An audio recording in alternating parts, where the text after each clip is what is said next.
day one. It's my challenge to myself. Show up to grow. And I've written a blog post today that is live on the website now, rollergirlgang.co.uk/post. And today is titled Doing Your Best is Not the Same as High Achievement. And it's just a little bit about my childhood because I was born in Singapore. My mum is Chinese and my dad is English.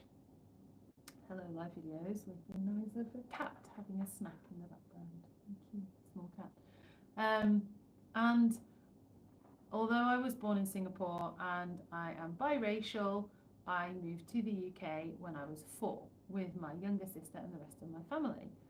I was very lucky as a child, or I felt very lucky. I think I had a very privileged childhood. We had a house in the countryside. It was spacious. It had a garden. I was really lucky to have a bedroom that I shared with my sister, and then later I had a room of my own. My dad really valued education, so we went to school, and it was private school. It was what they felt was the best that they could afford at the time, and I think that's, my dad would always say, you know, Melissa, be good at school today. And that was kind of the thing that was said, I suppose, when, you know, we were in, it was the 80s and we were being dropped off at school. And it felt like there was a bit of a binary between good behavior and bad behavior. And it was just encouraging those like socially acceptable behaviors, like being quiet and smiling and putting your hand up and things like that.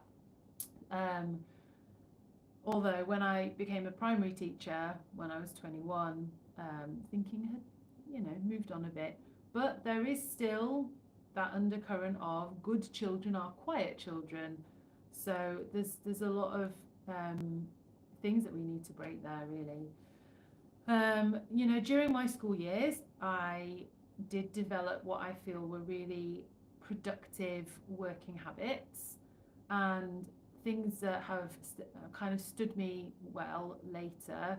But I was definitely a people pleaser.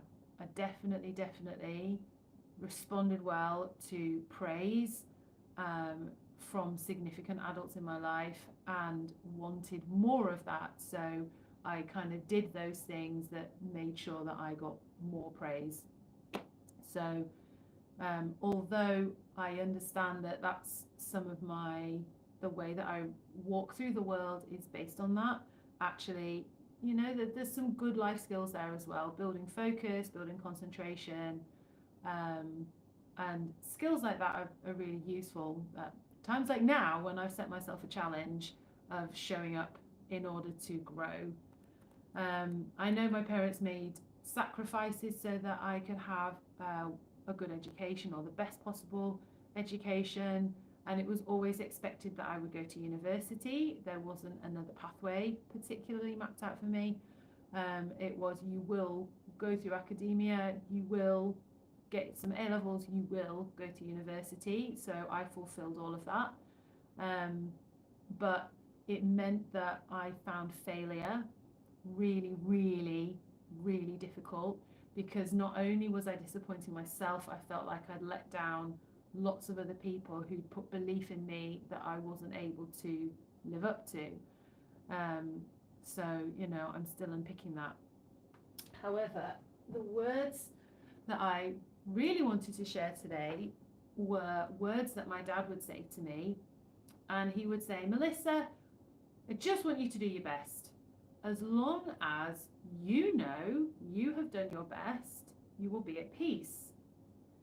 Now, that's a really clear message from my dad. I completely misheard it as a teenager and a young adult. And what I heard was, Melissa, I want you to achieve as highly as I know that you are capable of. As the older sister, I expect great things from you, and I will not be satisfied without results to prove this. So the story that I told myself compared to the story or the words my dad actually used were not at all the same. So you can totally see that doing your best at something, you will always achieve great results because it is a result of the amount of time you put into it. And we can be talking about a very long time, but exams and academia are usually time limited, which is the challenge.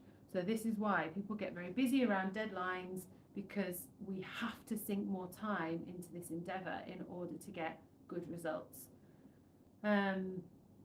I spread my time thinly across a number of things. I tend to flip from one thing to another rather than being fully immersed. So I'm still working on scaling back what I choose to do so that I can go for depth of experience and understanding rather than skimming lots of things, although that's fine too.